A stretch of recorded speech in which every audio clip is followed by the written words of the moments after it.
Second is coming to the table, sending his teammate to the fourth, and third one, the Finnish man, is finishing to the control, and this is the finish of the race. We have 5 rounds of the beer relay.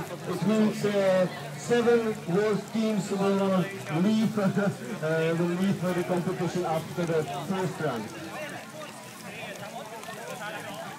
It's free order. You have to take all the control points which you have in the map.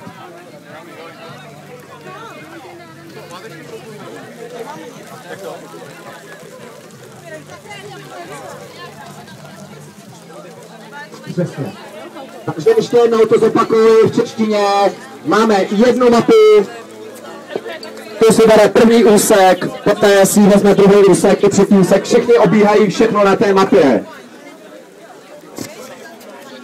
So all the chips need to be cleared and checked. This is here. So don't forget to clear and check your chips, otherwise you are only drinking, but you have no chance to get some prizes. Ještě jednou zmíním, máte všichni vymazaný svůj čip, odkontrolováno. Já doufám, že ano. Já to tady takhle obejdu do kolečka. Láďo, teďka už tě vidím. Láďo, tady jsme oba vedle se tercem. Očko mrkneme, jak to vypadá, půjdeme asi pryč.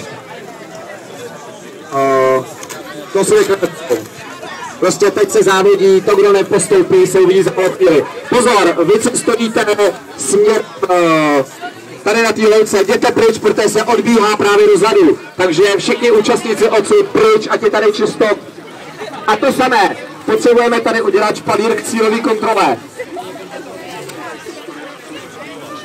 So we will ask the audience, please let your runners absolve the race without any hit. So the most safe place is here on the road, but everything will be much more clear after the first round of our beer relay. Takže první úseky, jestli mě všechny slyší, Ládi, řekni to je anglicky, první úseky a zvednou ruku, že jsou připravený, mají vynulovaný svůj čip. So the members within the first will show us the hand up, all the hands up, only the first. Yes.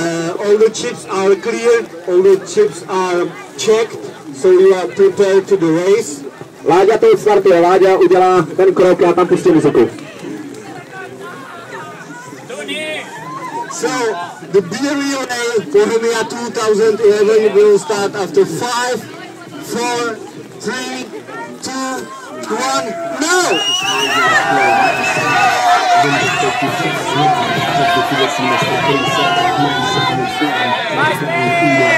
Hemos hecho bien en hacer la primera.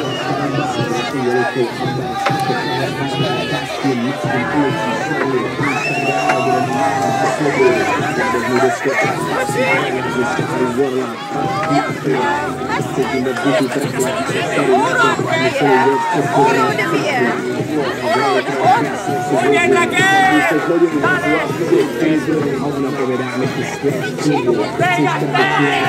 Dale.